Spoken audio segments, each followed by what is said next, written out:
கர்த்தருக்குள் பிரியமானவர்களே, நவம்பர் 17 இன்றைய பனித்துளிகளின் தலைப்பானது சகோதர சிநேகம்.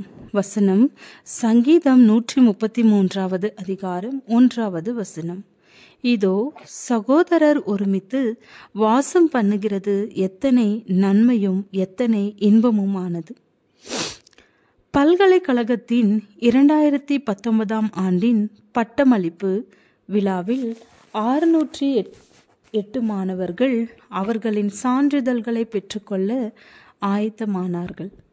கல்லூரி முதல்வர் மாணவர்களின் தேசங்களின் பெயர்களை வாசித்து அவர்களை வரிசையில் நிற்கும்படி கூறினார். ஆப்கானிஸ்தான், பொலிவியா, போஸ்னியா என்று 60 நாடுகளின் பெயர்களை முதல்வர் வாசித்தார். அந்தந்த நாடுகளை சேர்ந்த மாணவர்கள் மகிழ்ச்சியோடு வரிசையில் நின்றனர். 60 நாடுகள் ஒரே பல்கலைக்கழகம். வேற்றுமையில் ஒற்றுமை என்ற அழகான சொல்லின் உதாரணங்கள் ஒற்றுமையில் வாழும் மக்களை எதிர்பார்க்கும் தேவனுடைய இருதயத்தை பிரதிபலிக்கிறது.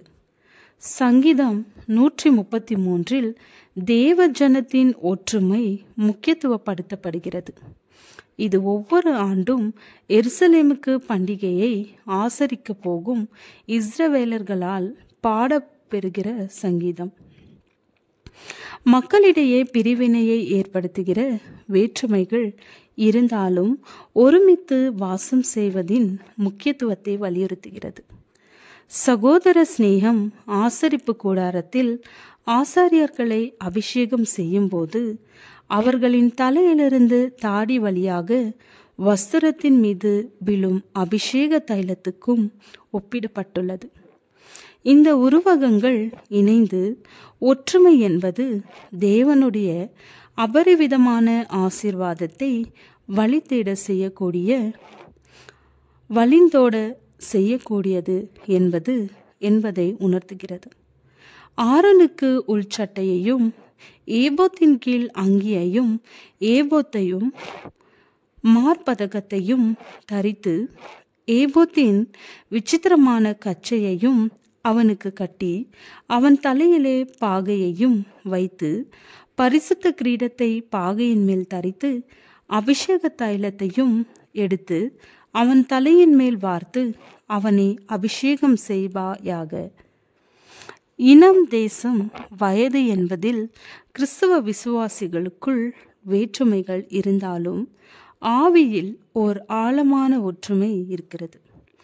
சமாதான கட்டினால் ஆவியின் ஒருமையை காத்து கொள்வதற்கு ஜாக்கிரதையாயிருங்கள்.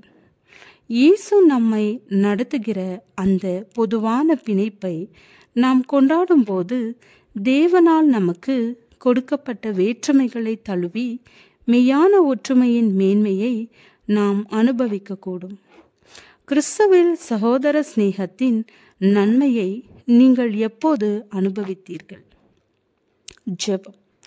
பரலோக பிதாவே, ஒற்றுமையோடு வாழ்வதற்கு எங்களின் பங்கை நேர்த்தியாய் செய்ய எனக்கு உதவி செய்யும். ஆமேன்.